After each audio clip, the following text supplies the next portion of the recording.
This book is called Nectar of Devotion, one of the what you call the primary set of books that we are supposed to know and understand and study and implement in our lives. So Nectar of Devotion is basically a summary study, right? Devotion means devotional service, bhakti. Nectar means amrita. So Bhakti Rasa Amrita Sindhu, that is the original book. Bhakti Rasa Amrita Sindhu, 4 words. Bhakti Rasa Amrita Sindhu, 4 words. That is the original book, but Prabhupada, because of lack of time, he just did a summary study of this book. What is that? Summary study of Nectar of Devotion. It is not like Bhagavad Gita as it is. It is not like Bhagavatam. It is a summary study. Every other book Prabhupada translated was, if you take Nectar of Instruction, right?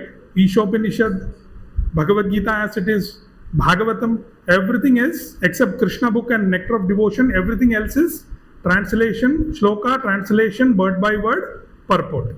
But only 2 books are without translation, word by word and purport. It's only just, it's kind of a prose, summary study.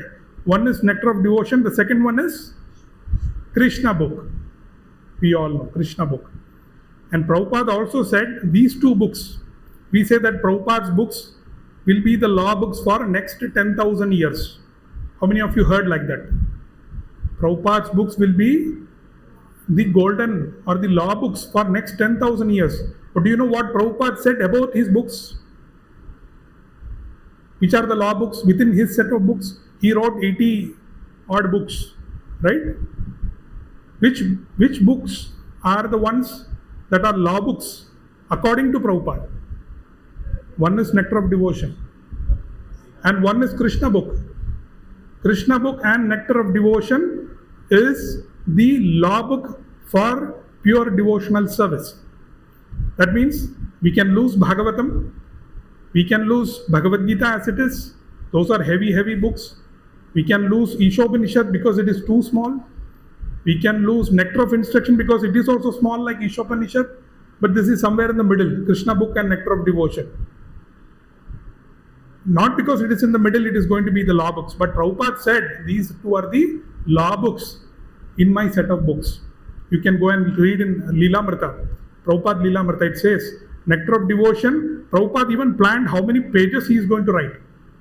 So he makes a list of the books that he is going to translate. He writes 5 set of books. He is looking for publishers, right?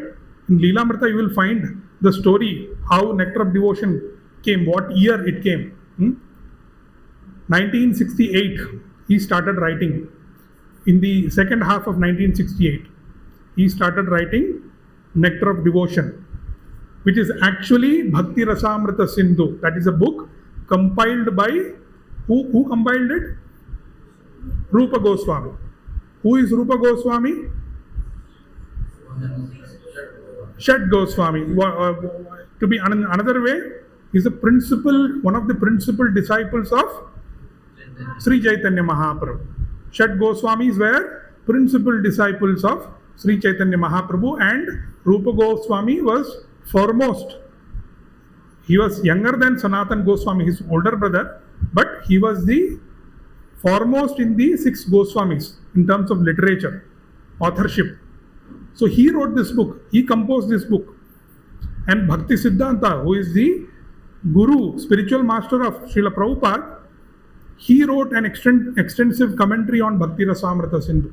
So when Prabhupada translated, or he didn't translate, he wrote a summary study, just like we make notes, right? People make notes. Chaitanya Prabhu is making notes, Mataji is making notes, some people make notes. That kind of notes is called study notes, right? In colleges, schools, probably if you would have studied properly, we would have made notes, right? The first benchers, you have seen first benchers making notes all the time. When there is time for assignment, everybody goes to the first bencher. Hey, give me your notes, right?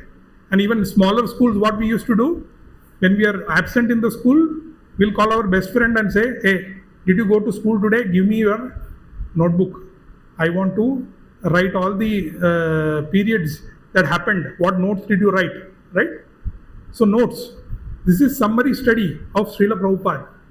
That means he has taken the essence out of the whole Bhakti Rasamrita Sindhu and put it in this book.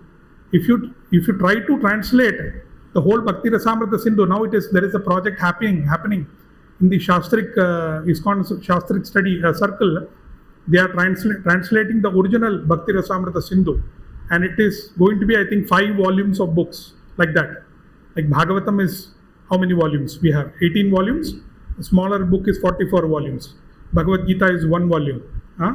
Chaitanya Charitamrita is how many volumes? Big volume is 7 volumes. So Bhakti Rasamrita Sindhu extensive study that is happening in the Shastrik group in ISKCON. They are planning to publish that book.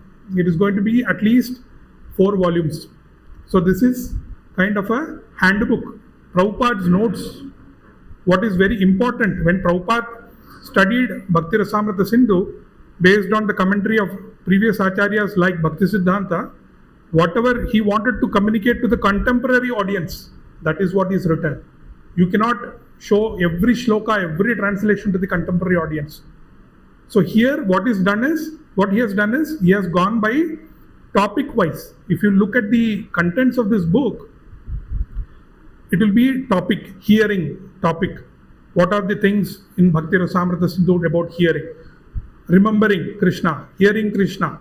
What are the different topics available? So that is how he has compiled this book. And before writing the book, he already wrote, I am going to take about, but Lilamrita says, 300 pages of Bhakti Rasamrita Sindhu.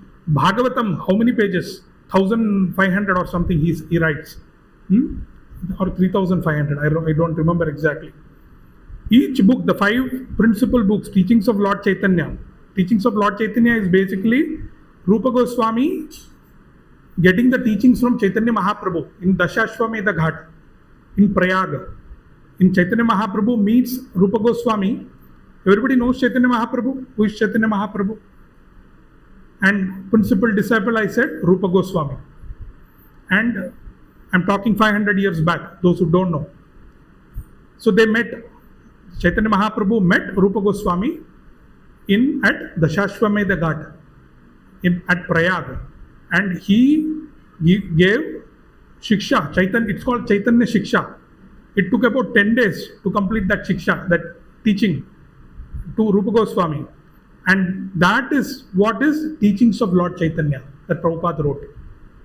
It is actually a section in Chaitanya Charitamrita. If you see Chaitanya Charitamrita in the Madhya Leela, there are 3 Leelas. Adi Leela, Madhya Leela, Antya Leela. In Madhya Leela, this Chaitanya Shiksha comes, where he teaches Rupa Goswami at 10 days, elaborately, on the science of Bhakti. So, based on that only, Rupa Goswami expanded and he wrote Bhakti Rasamrita Sindhu. Teachings of Lord Chaitanya were expanded. The 10 days of teachings were expanded by looking into Shastras. So that is what we are going to come to the next point. So this book, if you see, Prabhupada is dedicating the book to 6 Goswamis. If you look at the first page, dedication, to whom he is dedicating? To 6 Goswamis. And he is quoting a verse from Shat Goswami Ashtaka. There is a Ashtaka, just like we have Shiksha Ashtakam, Jagannatha Ashtakam. There is a Shat Goswami Ashtakam. In that, there is a verse, and that is written by Shat Goswami Ashtakam is written by who? Srinivas Acharya. Srinivas Acharya is in the line of our Guru Parampara. And he wrote this Shat Goswami Ashtakam. And out of that, one verse Prabhupada picks and dedicates this book to 6 Goswamis. So we are going to read that. Anybody wants to volunteer? Read that shloka. You want to read? Anybody wants to volunteer? You want to try? Okay. विचारणैक निपुनो सद्धर्म संस्थापको लोकानां हितकारिणो त्रिभुवने मान्यो शरण्याकरो राधा कृष्ण पदारविंद भजना नंदे नमत्तालिको वंदे रूप सनातनो रघुयुगो श्रीजीव गोपालको वंदे रूप सनातनो. So 6 Goswamis, 6 principal disciples of Chaitanya Mahaprabhu. That is what is told in the last line. Vande. Vande means I offer my obeisances, my namaskars to who? Rupa Sanatano. 2 brothers in that 6. And then Raghu Yugo, the 2 Raghus. Raghunath Bhatta Goswami and Raghunath Dasa. Yugo means 2. Yugala Kishore, right? 2 young deities. Yugala Kishore. Yugala Padma, lotus feet. Foot means one. Feet means plural. Yugala Kishore means 2 deities, Radha and Krishna. Yugala Padma means 2 lotus feet. Similarly, Raghu Yugo, 2 Raghus, Raghunath Bhatta and Raghunath Das Goswami. And then Sri Jiva Gopalako, Jiva Goswami and Gopal Bhatta Goswami. So these 6 Goswamis, Srinivas Acharya is doing Dandavat Pranam, or he is offering obeisances. So Prabhupada is dedicating to 6 Goswamis this entire nectar of devotion. And what he says, Nana Shastra Vicharanaika Nipuno. These 6 Goswamis are very expert. Nana Shastra, different scriptures. Vicharanaika Nipuno. Vicharanaika means discussing. It's not just reading scriptures, but discussing. When you discuss, what happens?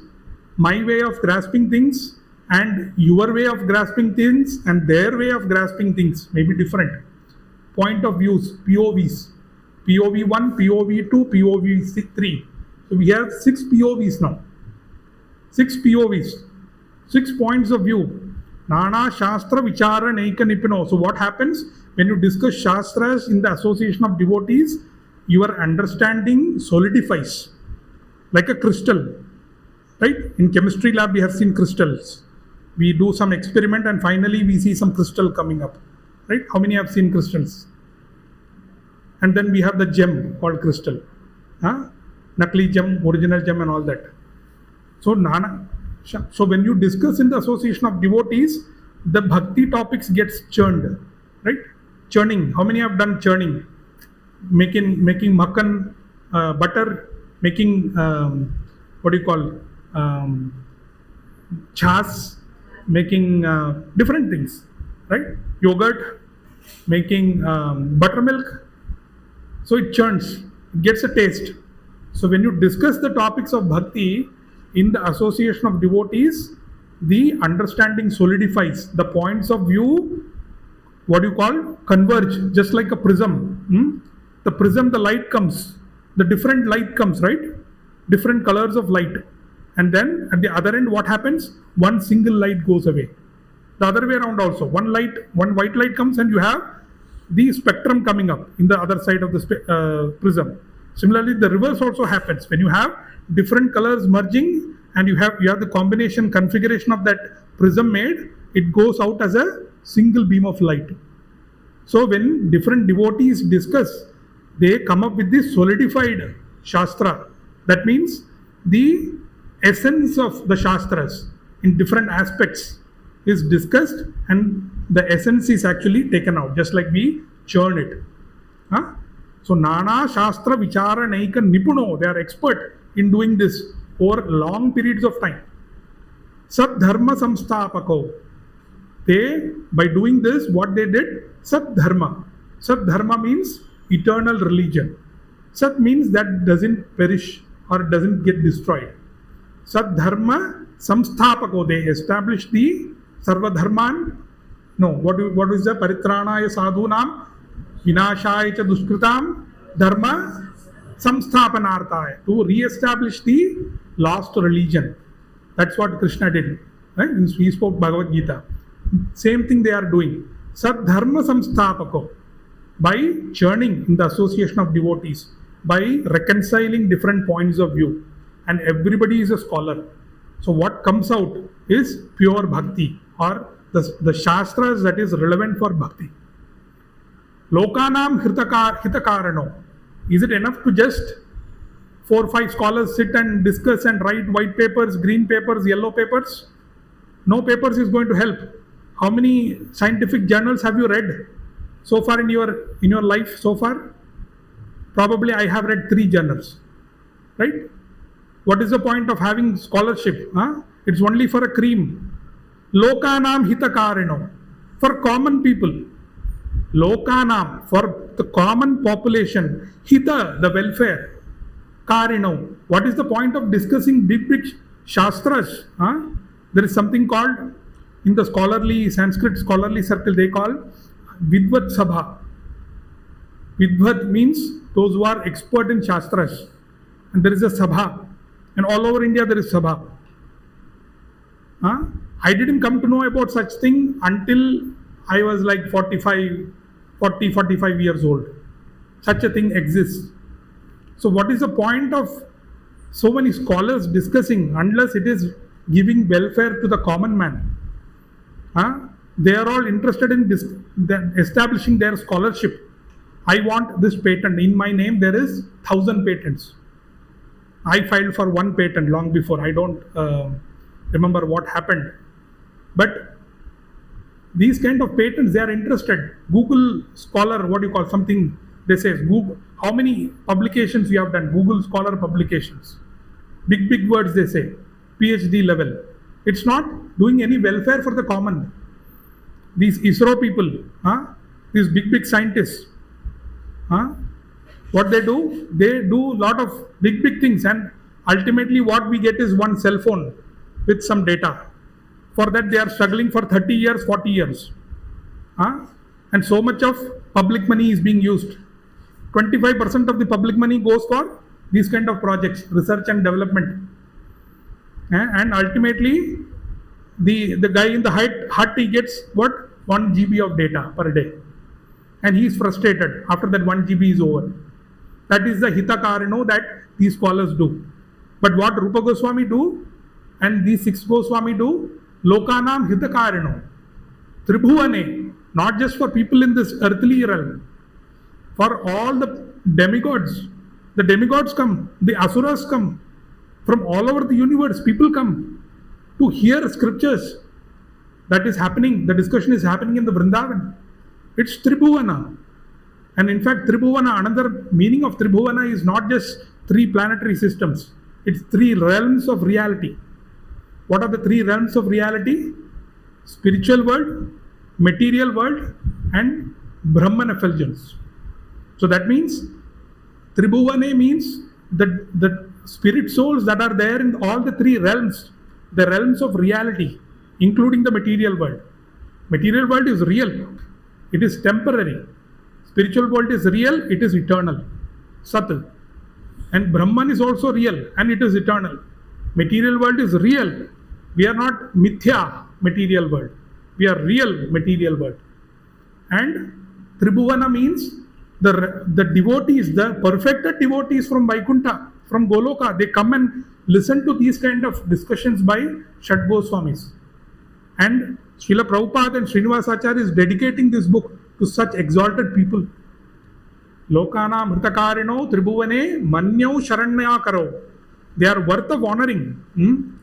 Radha Krishna Padaravinda Bhajana Anandena Mattaliko. Why everybody is behind these 6 Goswamis? They are mad after serving, they are doing devotional service in full ecstasy. Who to who? Radha Krishna. Padaravinda. Radha Krishna not dressing them, not touching their head, not kissing them, right? You see some, in Kerala, you see a lot of ladies holding Krishna statue, right? They sell a lot of Krishna statue in the roadside. They carry it, they hold it like a boy, the small grandchild or boy, they kiss him, they feed him. These are meant for elevated devotees. That is why bhakti has become so much sentimental in the eyes of people in India. It has been so derated because we take it for granted. We drink coffee in our left hand and we kiss Krishna in his cheek. We keep it so close. People carry Laddu Gopal in their hands, right? Have you seen people carry Laddu Gopal? Laddu Gopal is supposed to be worshipped, not supposed to be carried in hand, in basket, right? That is meant for exalted devotees, not for those sadhakas who are trying to, if you ask them to chant 16 rounds, if you ask them to do Harinam Sankirtan for the entire day in Ekadashi, they will not sit. They will not sit for even one moment. But they are ready to keep Laddu Gopal, they are ready to keep this Krishna statue or Bimba in their right hand, drinking coffee in the left hand, eating pakoda and kissing Krishna. That is the bhakti. So when the young generation sees this, what they think? Oh, this is sentimental. Kissing, right? Krishna means cheap. It's like my boy, Vrajendra Nandana, Krishna. But that you have to raise to that level in order to kiss Krishna. That is why here it is said that Radha Krishna Padaravindo. Right? 6 Goswamis are offering their worship to Padaravinda. They are offering worship to the lotus feet of Radha and Krishna. They never take Radha Krishna in their arms and they don't kiss the cheeks of Radha and Krishna. Right? So we are not supposed to take Krishna lightly. We are supposed to serve Krishna by touching his lotus feet. Radharani by touching his lotus feet. So Radha Krishna Padaravindo. That is why Padaravindo is used. We have to serve the lotus feet of Radha and Krishna. That means we have to obey the instructions that is given by Krishna in Bhagavad Gita as it is. First we have to learn how to follow the instructions in Bhagavad Gita, and then we can carry Krishna, we can kiss Krishna. We have to tell about Bhagavad Gita to 4 people. You may call it preaching, but we have to share. Right? It's called Krishna Katha. It's not preaching. We are not here to convert anybody like other religion people. We are here to share Katha. We are not here to change their names just to make sure that they follow our cult. Right? We are not like that. We are here to share Krishna Katha. In order to share Krishna Katha, what we want, we need to first absorb ourselves like a sponge. The sponge, what it does, if you put water, it will absorb everything. And when needed, if you squeeze the sponge, the nectar will come out. So that is Krishna Katha. Right? So we have to learn from these 6 Goswamis that how to worship Radha and Krishna. Vande Rupa Sanatanau Raghuyugau Sri Jiva Gopalakau. That is the dedication part. So just see how exalted Prabhupada's consciousness is. He is a pure devotee of Krishna. How he starts, what words he picks. What we do when we write a book, we become an author, we say I dedicate this book to my wife. I dedicate this book to my best friend. I dedicate this book to my late father, late mother, right? Or at the most, you will say this particular party head, whoever died. I don't want to name this party, that party, but for them we are dedicating, right? So the kind of dedication is not on the highest level. So see the highest dedication. This is how we have to dedicate our devotional service. That is what Prabhupada is talking even in the first page, before even going to the contents of it. It is that exalted. And then what we'll do, I'll just talk about how Bhakti Rasamrita, this nectar of devotion, comes based on Leelamrita, and then we'll just touch up the basic skeleton of that. So Bhakti Rasamrita Sindhu, like I said before, Prabhupada started writing this nectar of devotion in the second half of 1968. So everybody knows Prabhupada when he arrived at America, 1966. 1966 he established ISKCON. 1965 he reached America. And 1 year he preached here and there, he shared Krishna consciousness. Then 1966 he established International Society for Krishna Consciousness. And then 1968, and at that time 1966 to 68, he was inspiring devotees to join the movement and propagate the movement. And he was also translating Bhagavad Gita as it is, was getting published, because previously it was an abridged version. Now they were using the Macmillan publication. They had the abridged version of Bhagavad Gita as it is. Now they were looking for Bhagavad Gita as it is based on Bhakti Vedanta Book Trust. And then Bhagavatam he started translating. And when 1968 came, at that time he already got some health issues, already 2-3 heart attacks. He knew that he may not stay for long. And he decided that he will pause Bhagavatam translation. He will move on to 2 books. One is Krishna book. And then the second one is Nectar of Devotion. So Prabhupada simultaneously did Nectar of Devotion and Krishna book from 1968. And if you look at the end of the book, if you look at, there is a concluding words. So the last page, if you look at the contents, you can see the page number of that book. In my book, there is no page number. It is around 409. It's called Concluding Words. That's the topic. At the end, the last line of it, if you read, it says, I'll give 10 more seconds for people to go to that page. You found that page? Concluding Words? Yeah. Concluding Words. So this paragraph Prabhupada is writing after finishing Nectar of Devotion. And he writes at the end of it, he says, this purport is finished today, the 30th of June, 1969. 1969, 30th of June. That means around this time. We are just 1 month past 30th of June. So around this time, he finished writing Nectar of Devotion. And Krishna book was continuing. So what he did, his schedule, if you read Lilamrita, you'll see the magic. He wakes up he goes to sleep at 9:30, around 9:30 at night, 9:30, 10. Then he wakes up at 1 o'clock, 12:31, like that. Early morning, 1 o'clock. And he starts, I'm talking about before finishing this, when he started translating Nectar of Devotion and Bhagavatam, Krishna book, how he did. So he had 2 schedules. The morning schedule, he would translate Krishna book from early morning 1 o'clock until Mangalarti time, 4:30. And afternoon 1 o'clock, 1 a.m. and 1 p.m.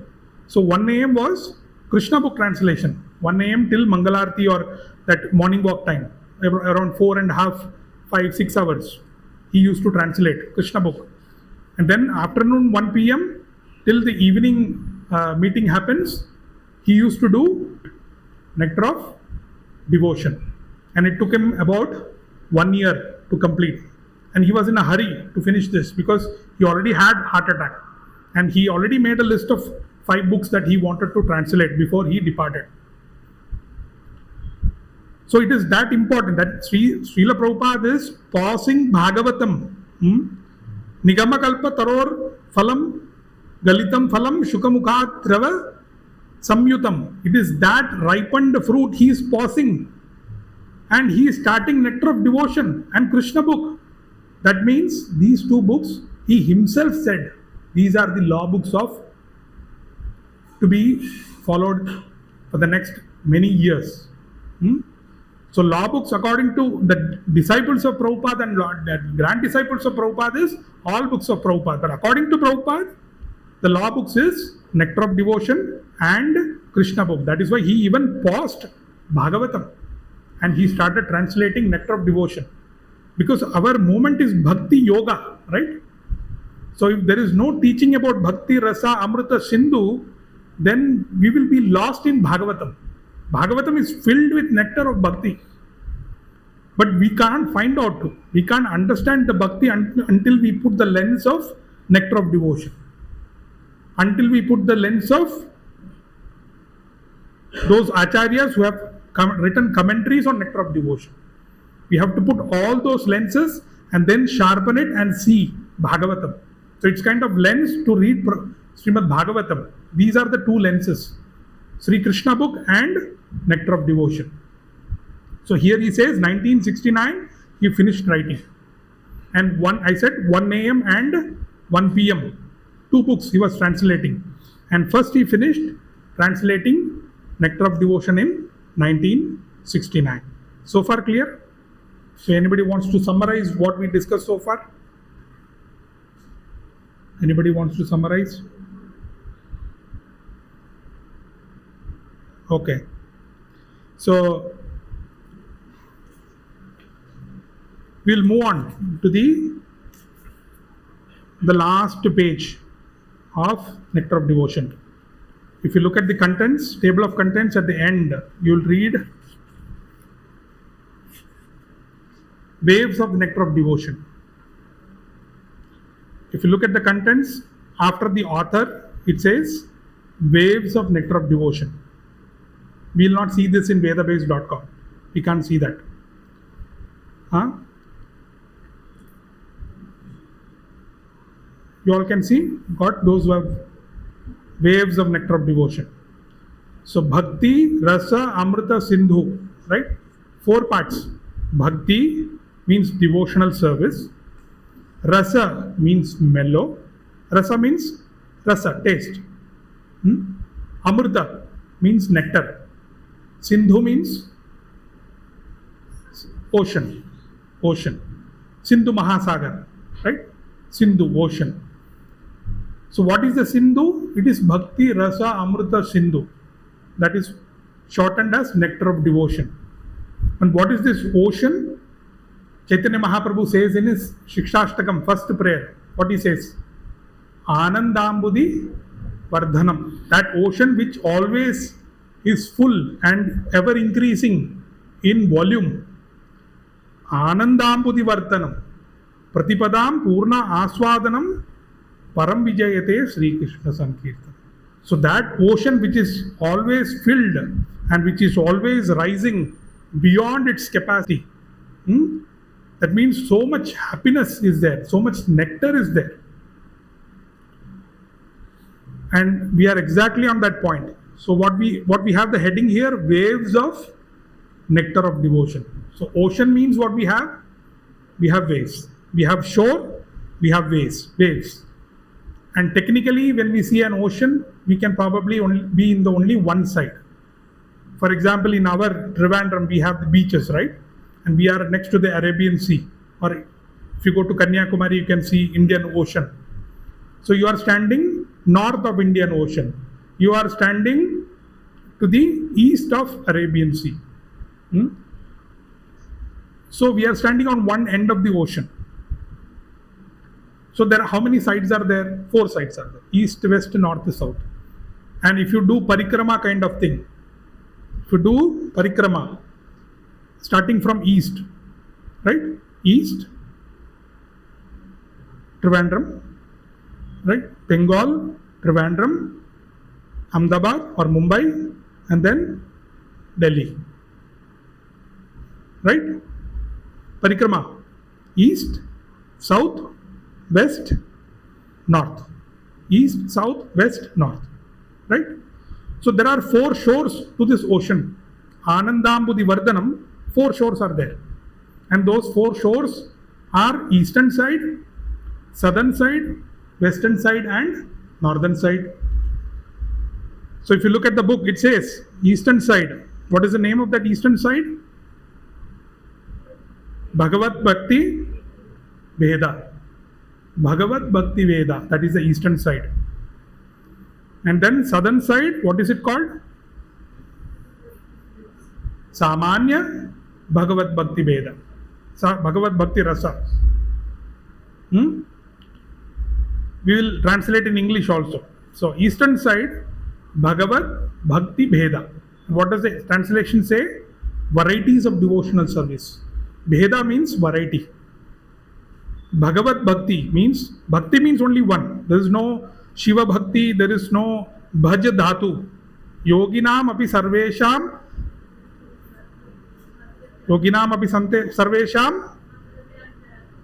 Shraddhavan bhajate yomam. Bhaja dhatu is only for Vishnu Tattva, Krishna. There is no bhaja dhatu for other tattvas, Shiva tattvas, Shakti tattva. Other tattvas, there is no bhaja dhatu.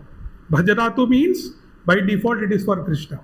So Bhagavad Bhakti Bheda. So Bhagavad Bhakti Bheda is the eastern side, or varieties of devotional service. Varieties of devotional service at the eastern side. The southern side is Samanya Bhakti Bhagavad Bhakti Rasa. That is the southern side. And then western side is Mukhya Bhakti Rasa, or the primary loving relationships. And ultimately the northern side is Gauna Bhakti Rasa, or indirect loving relationships or secondary relationships. So you can just summarize, right? What is that? Ocean, Anandambudhi Vardhanam. What is that ocean? Ocean of Bhakti and nectar of devotion. Bhakti Rasa or mellow. That is the ocean, Anandambudhi. And you have four sides: east, south, west and north. And the east represents the varieties of devotional service. Bhagavad Bhakti Bheda. South, what is that? Samanya Bhakti Bhagavad Bhakti Rasa, or the general symptoms of transcendental mellow. Bhakti Rasa means mellow. Rasa means mellow. Like rasa, when we say cake is one rasa, right? Lime juice is another rasa. Rice is one rasa. Water is another rasa. So rasa means mellow, the different taste that we have. So general symptoms of transcendental mellow. That is the southern side of it. And what is the eastern side and northern side? That's easy. What's eastern? Mukhya Bhakti Rasa, or primary loving relationships. Primary loving relationships with who? With Sri Krishna. With the Supreme Lord, Sri Krishna. Primary loving relationships. That's the western side. Northern side is indirect loving relationships, or Gauna Bhakti Rasa. So far clear? Four shores of the ocean and what names. And then we will go to the waves. Once you stand on the ocean, what do you see? Waves coming. And starting from east, 4 waves. 4, 5 and then 9. 4, 5, 4 and 9. East, south, west and north.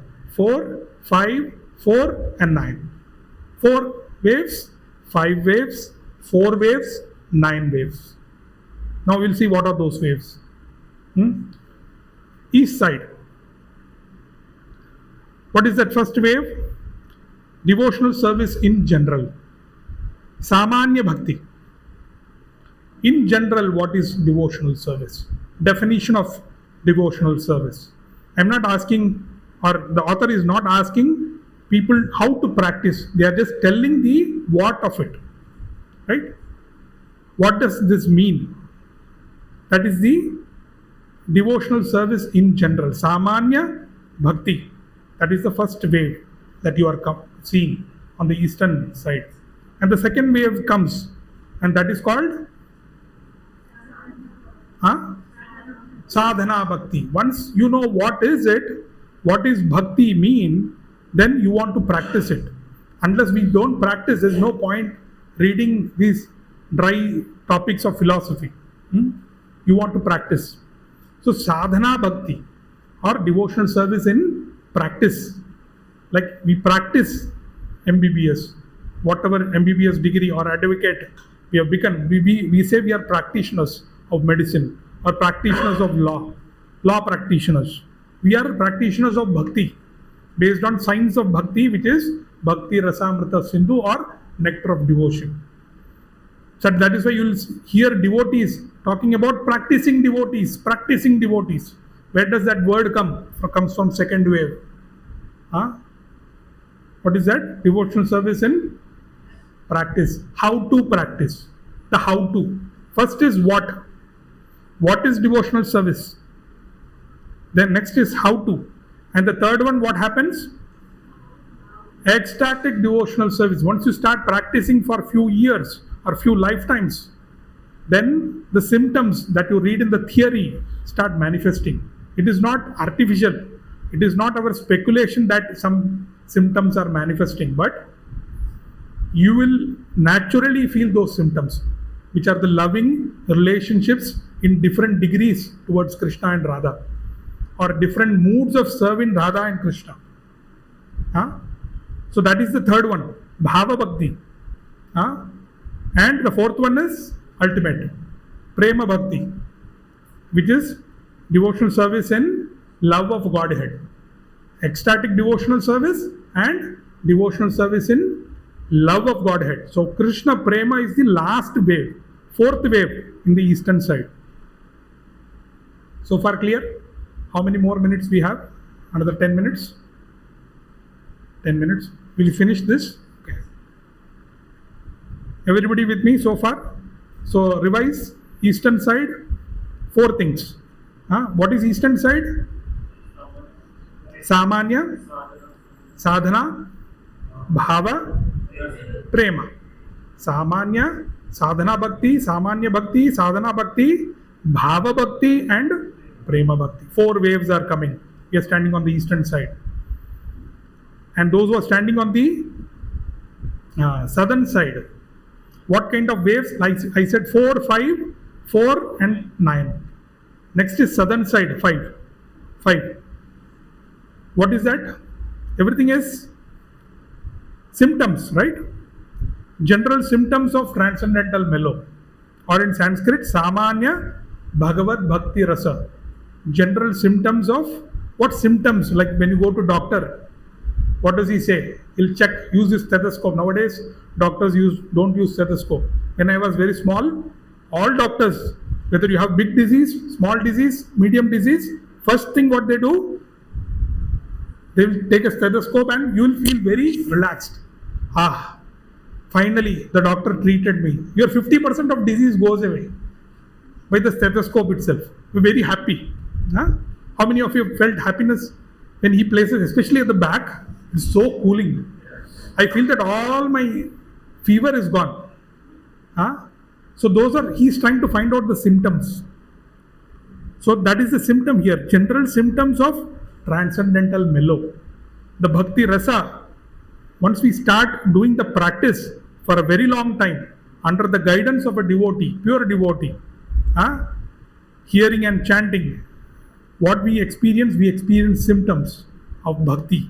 Whatever is written in theory start manifesting. Whatever is written in the book starts manifesting in the heart. The book knowledge goes to the heart knowledge or the mind knowledge.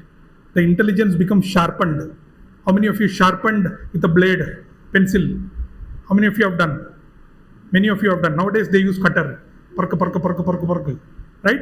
Olden days we used to do blade or knife. I used to do with knife. Small knife, cut it. Don't cut too much. Your father will slap you. Take just as much as you want. Right? So, sharpening of practice leads to symptoms. That is written in theory starts manifesting in your heart. But what we do, we don't show that symptoms to anybody.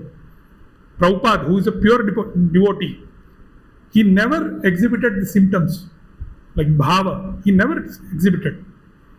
Not even to his innermost devotees. As soon as he feels crying, he will stop.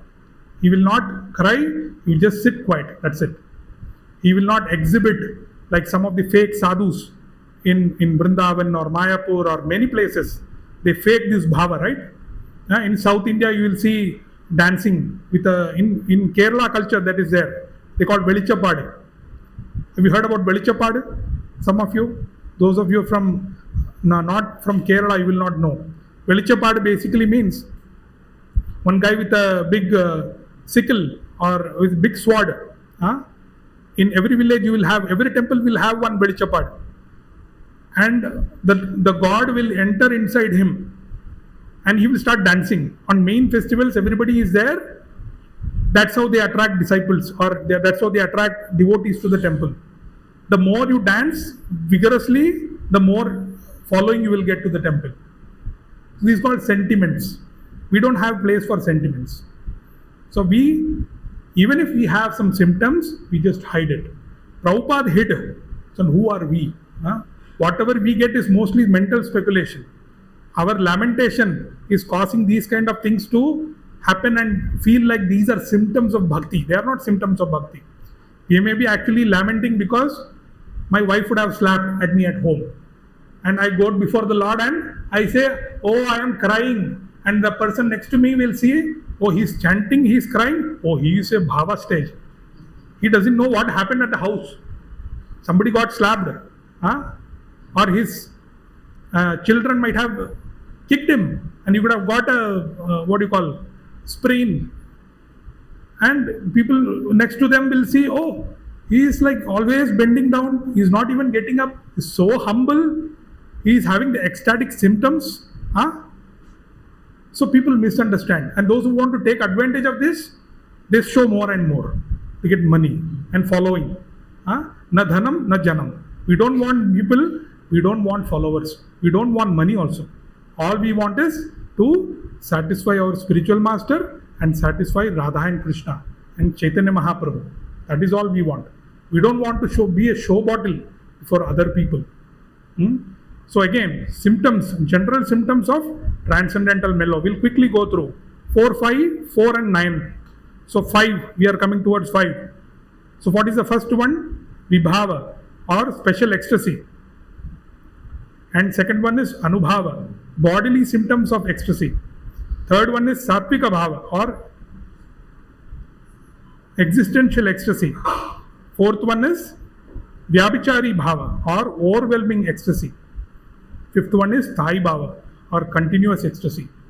So I'm not going into details into these because we don't have time. The page numbers are given on the right side. I hope all versions, mine is little old. So I don't know if all the new versions have page numbers next to it. So you can go to the corresponding chapters and read, get a prompt from there. I'm like doing the chat GPT prompt for you. So you can go and look at the details and bring back with the details of it. Going back to the western side, east, south, and then west. And it is 4, 5 and 4. Next is 4. And what is that 4? No, 5. I think we have 4, 5. We have 4 or 5? 5, right. 5 rasas. So this is easy topic for everybody. What is that? Mukhya rasa, Mukhya Bhakti rasa. What are the 4 basic primary loving relationships? One is Shanta rasa, Dasya rasa, we call it Dasya, here it is written Preeti Bhakti rasa. Preeti Bhakti rasa is the actual Dasya rasa. Transcendental affection or servitude. The third wave is Preya Bhakti rasa or fraternal devotion or paternal, like a father and mother feeling towards a child. That's called paternal loving relationship. It's called Preya rasa, Preya Bhakti rasa. And not father and mother, I mean fraternal is friendship. And then Vatsalya is parenthood. And fifth one is Madhura Bhakti rasa, Madhurya Bhakti rasa, devotional service in conjugal love. Like the Radha Rani is showing towards Krishna. That is what is Madhurya. So these are primary Bhakti rasas. And the last shore, northern side, we said Gauna Bhakti rasa. Gauna means secondary mellows that we have, or indirect loving relationships. So the primary is always done with the support of secondary. That is called mixing of rasas. We have the mixie, we put everything and mix it and we make a chutney, right?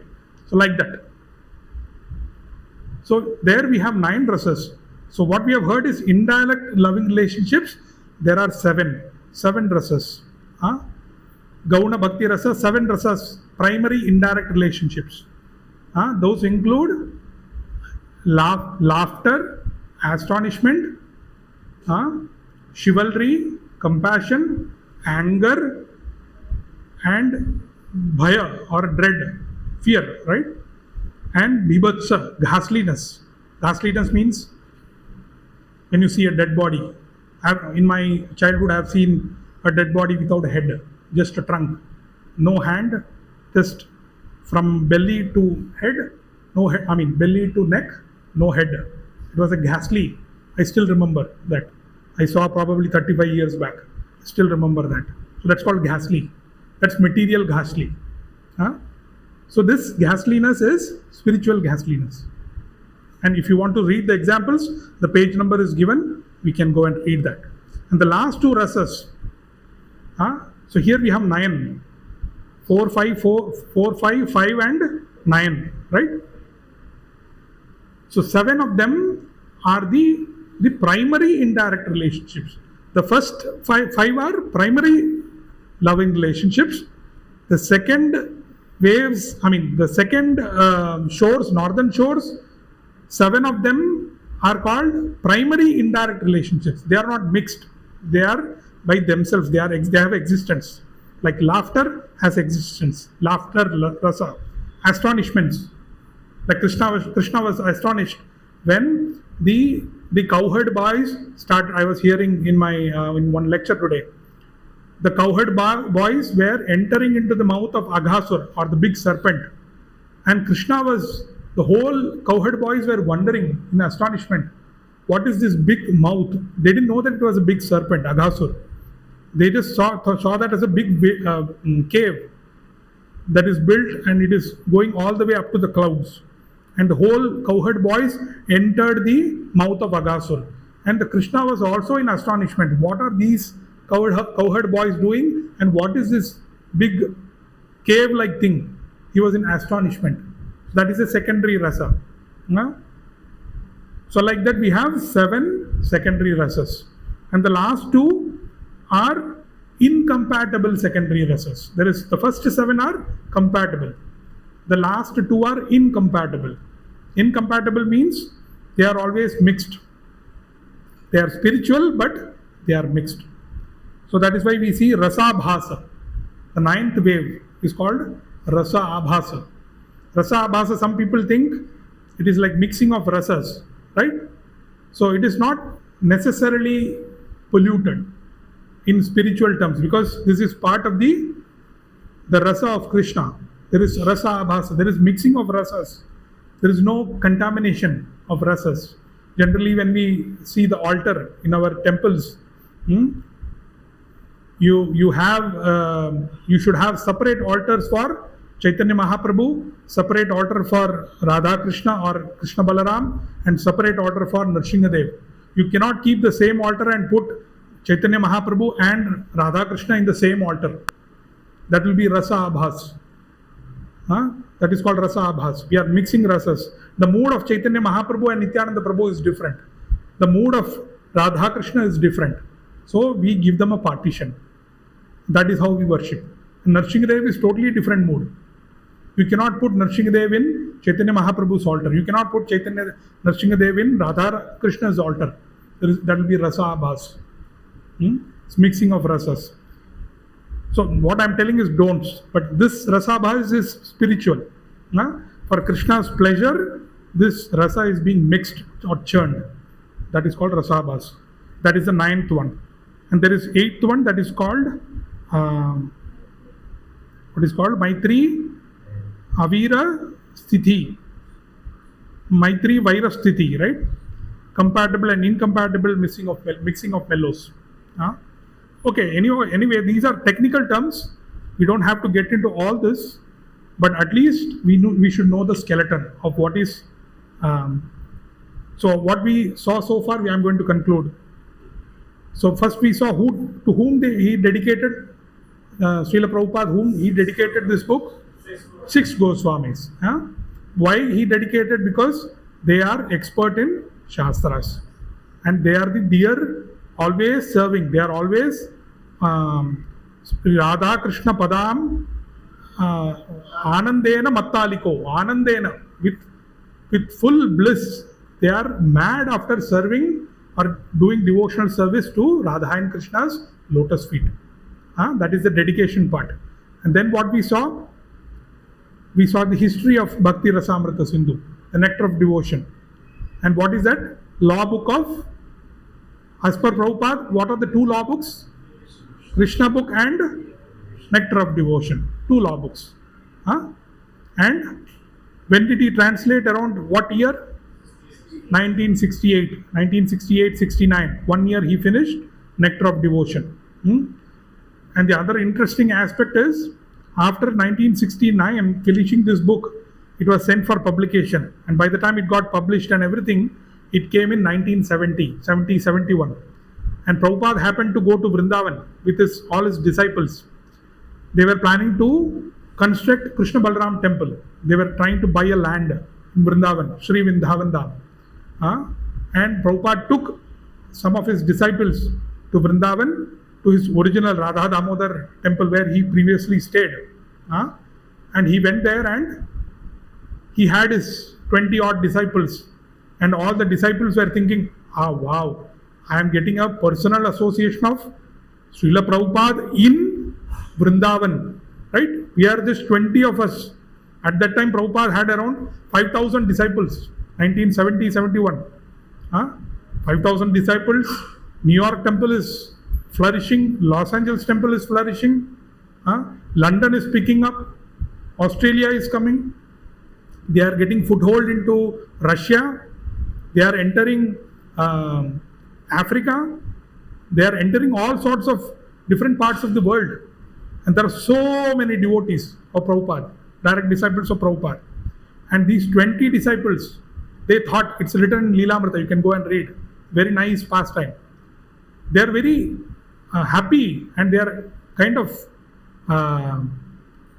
what do you call it? They feel very special, proud. See, we are just 20 people. Prabhupada, no other disciple is there. We are 20 among 5,000. It's like getting a NEET rank or IIT. Think as if the first 20 ranks in IIT or NEET, they are coming and they are having a gathering in front of the AIMS director or chairman. What would be the feeling? They feel very proud, right? I am in the elitest of elite. And they were in Vrindavan. They are not in Los Angeles. They are not in New York. They are not in some Tukda Pukda village. They are in Sri Vrindavan Dham, the prime spot of the whole universe. And with Prabhupada, personal presence. And they are thinking, now Prabhupada will teach us the highest topics. He will go into esoteric topics. Like what conjugal love means. What is the Radha's real feeling? What is this gopi thinking about that gopi? How are the gopis competing with each other? That is what they were expecting. And what Prabhupada did, the whole month they stayed in Vrindavan. He took Nectar of Devotion. He was teaching Nectar of Devotion to these 20 people. They were expecting very high topics. And it is as if a balloon, when the air goes out of the balloon, what do you feel? Puss, goes here and there. Their minds were like that. They were expecting so high topics to be discussed by Prabhupada. Prabhupada was doing ABCDs because it is that important. Nectar of Devotion is so important. And in our study, there is a certification called Bhakti Shastri certification. Bhakti Shastri means studying 4 books. And Nectar of Devotion is one of the 4 books in that. So 4 books are, first book is Bhagavad Gita as it is, Bhagavatam, right? First canto of Bhagavatam. And then third one is Upadeshamrita or Nectar of Instruction. Fourth one is Ishopanishad and fifth one is Nectar of Devotion. So in Nectar of Devotion, the first 19 chapters is what is the scope of that Bhakti Shastri. So every follower of Lord Chaitanya, every follower of Rupa Goswami or Rupa Anuga, a follower of Rupa Goswami, follower of Chaitanya, follower of Srila Prabhupada, we are supposed to study these books and keep the theory ready so that probably in 1,000 lifetimes later, when we experience some symptoms, first symptom after 1,000 lifetimes, Bahunam, Janmanam, Ante. That time we can relate, oh, I studied 1,000 lifetimes back, I studied the Nectar of Devotion, first line, that is what I am experiencing now after 1,000 lifetimes. So we have to, that is why we have to study these books, not read like a novel, but study these books. So this Bhakti Shastri, one of the books that we have to study is the Nectar of Devotion. The devotees or the board of examination, they have made it very simple to learn only the 19 chapters, first 19 chapters, which is basically the eastern side of it. If you see the contents, there are 4 sections, part 1, 2, 3 and 4. Part 1 is eastern side, next one south, west and north. And the waves, you can try to do the match the following. It is not in the same order. If you look at the contents of the heading, the first, I have made notes when I studied. So the first, I think, up to, in the part 1, up to 5th chapter, it is Samanya Bhakti. And then for few chapters, next 3 chapters, it is Sadhana Bhakti, again Samanya Bhakti. So it is a mix and match. So the waves that we read, Samanya Bhakti, Sadhana Bhakti, Bhava Bhakti and Prema Bhakti, we may think that it is in the order, but it is not. Prabhupada is written as a summary study. It is not in the order. It is based on topic. So we'll stop here, and if there are questions, we can see if we can answer that. We can go on discussing. I have not even gone to the first chapter. I wanted to just touch the first chapter, how Prabhupada has presented Bhakti, Klesha Agni, Shubhada, and lot of shlokas, popular shlokas that you hear in the lectures, like Anya Bilashita Shunyam, that all comes from this Nectar of Devotion. Sarvopadi Vinirmuktam, then Prapanchikateya Buddhya, Anashaktasya Vishayan, and then what? Indriya, what is that? Indriya shloka. Anyway, so lot of popular shlokas that Prabhupada quoted in his books comes from Nectar of Devotion. This is one of the, we call the architectural skeleton of Bhakti, the prime books of Bhakti. So when the person who reads this clearly knows it is not a sentimental movement. This is not a sentimental movement where everybody claps, eats a samosa and goes home. Next Sunday again claps, eats samosa and goes home. It's not a sentimental. It's a science of Bhakti or science of transcendental